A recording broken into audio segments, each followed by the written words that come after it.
So this project is about decarbonizing U.S. aluminum manufacturing. I started this project when I was a postdoc in Michigan, but it's still part of my ongoing research.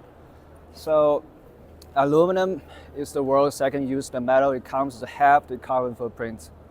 And in terms of decarbonizing the aluminum industry, every life cycle stage matters.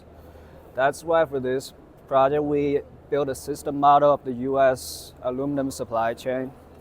Our goal is to map out and generate dynamic material flows, evaluate the associated greenhouse emissions, and simulate the long-term performance of decarbonization pathways.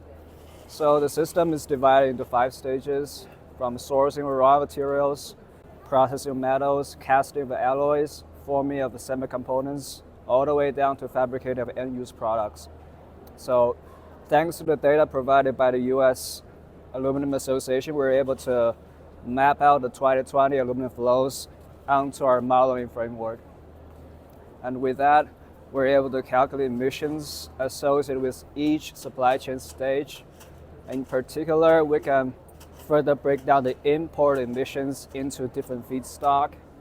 On the other hand, we can also break down the emissions based on the source, including fossil fuel, electricity, process, and of course, import.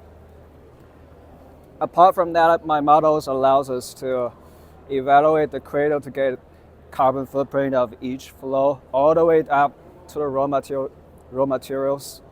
And with that, the next step is to simulate the system's long-term performance. The dynamic inputs include how the demand grows and how the electricity grid evolves. And after that, the next step, we evaluate the decarbonization pathways. Here are just 3 representative ones: electrification, hydrogen, inert anodes. Here's how we encoded these pathways into our programming framework. And then this is the ending profile of the system. We can see that how, compared to a base case, how electrification is eliminate all the emissions associated with natural gas. And we can also compare the green hydrogen and blue hydrogen.